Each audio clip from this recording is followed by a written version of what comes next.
ശ്രീരാമഭദ്ര ജയ ശ്രീരാമ രാമ രാമ സീതാഭിരാമ രാമ ശ്രീരാമ രാമ രാമ ലോകാഭിരാമ ജയ. ശ്രീരാമനും രാവണനും തമ്മിലുള്ള യുദ്ധം തുടർന്നുകൊണ്ടിരിക്കുകയാണ്. രാവണൻ തൻ്റെ അനുജനായ കുംഭകർണനെ വിളിച്ചു വരുത്തുന്നു. പക്ഷേ കുംഭകർണൻ രാവണനെ ഉപദേശിക്കുകയാണ്. യുദ്ധത്തിൽ നിന്ന് പിന്മാറുവാൻ കുംഭകർണൻ രാവണനെ ഉപദേശിക്കുന്നു. ഇന്ദ്രിയങ്ങൾക്ക് അടിമയായവർക്ക് ആപത്ത് ഒഴിയുകയില്ല.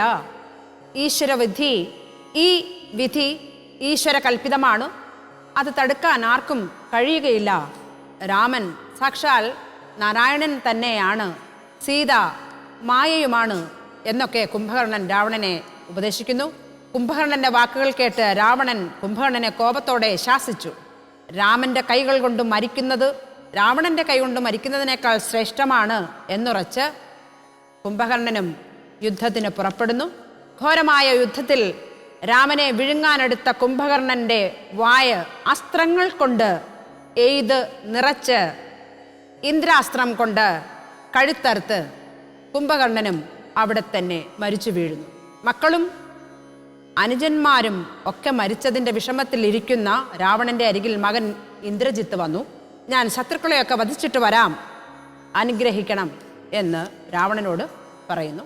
അഗ്നിദേവനിൽ നിന്നും സൂര്യദേവനിൽ നിന്നും ശക്തിയേറിയ ഇന്ദ്രജിത്ത് മറഞ്ഞിരുന്ന് ബ്രഹ്മാസ്ത്രം പ്രയോഗിച്ച് 67 കോടി വാനരന്മാരെ കൊന്നൊടുക്കുന്നു. വാനരന്മാരും സുഗ്രീവനും അവസാനം രാമനും ലക്ഷ്മണനും ഉൾപ്പെടെ എല്ലാവരും ഭൂമിയിൽ പതിച്ചു. ലോകം നിശ്ചലമായി. നാരദൻ ഭൂമിയിൽ വന്നിട്ട് രാമനെ സ്തുതിക്കുകയാണ്. രാജരാജേന്ദ്ര രഘുകുലനായക രാജീവലോചന രാമ രമാപദേ. പാതിയും പോയത് ഭൂഭാരമിന്നു നീ ബാധിച്ച കുംഭകർണൻ തന്നെ കൊൽകയാൽ ഭോഗേന്ദ്രനാകിയ സൗമിത്രിയും നാളെ മേഘനിനാഥനെ കൊല്ലും ആയോധനേ. പിന്നെ മറ്റന്നാൾ ദശഗ്രീവനെ ഭവാൻ കൊന്ന് ജഗത്രയോ രക്ഷിച്ചു കൊള്ളുക. ഞാനിനി ബ്രഹ്മലോകത്തിനു പോകുന്നു മാനവവീര, ജയിക്ക ജയിക്ക നീ. യുദ്ധം പറഞ്ഞു വണങ്ങി സ്തുതിച്ചതി ഭക്തിമാനാകിയ നാരദനോ ദദാ രാഘവനോടനുവാദവും കൈക്കൊണ്ട് വേഗേന പോയി മറഞ്ഞിടിനാൻ അന്നേരം.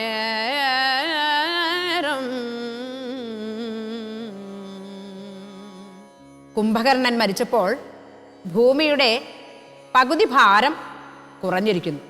നാളെ ലക്ഷ്മണൻ മേഘനാഥനെയും മറ്റന്നാൾ രാവണനെയും കൊന്നുകഴിഞ്ഞാൽ ഭൂമിയുടെ ഭാരം കുറയും.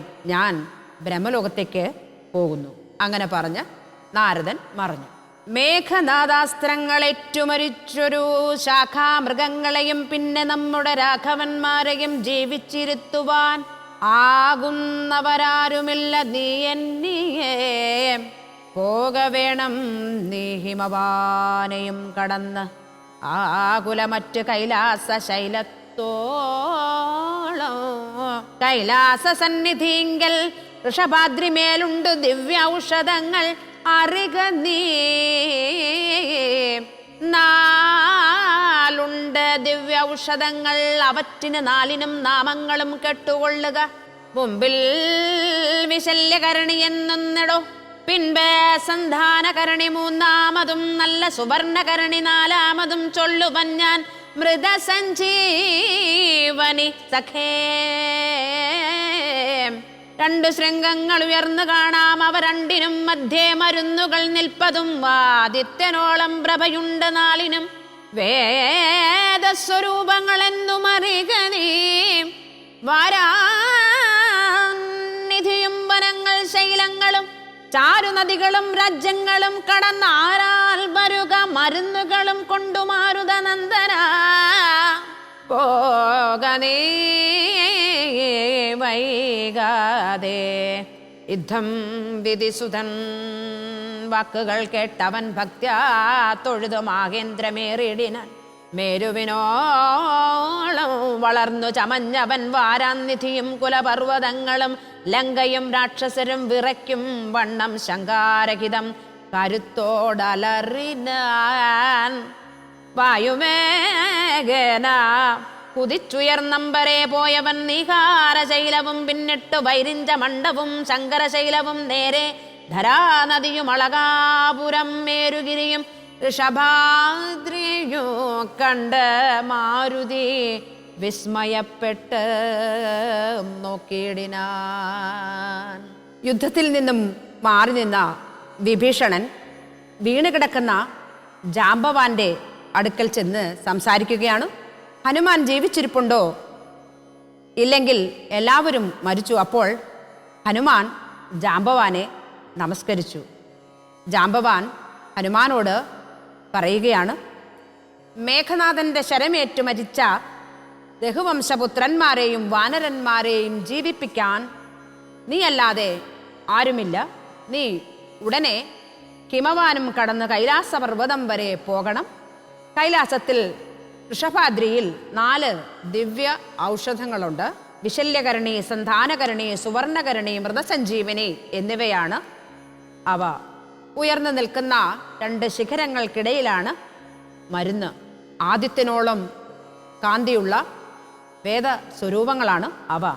എത്രയും വേഗം പോയി അത് കൊണ്ടുവരാൻ ജാംബവാൻ ഹനുമാനോട് അഭ്യർത്ഥിക്കുകയാണ്. അങ്ങനെ ഹനുമാൻ കൈലാസ പർവ്വതത്തിലേക്ക് പോവുകയാണ്.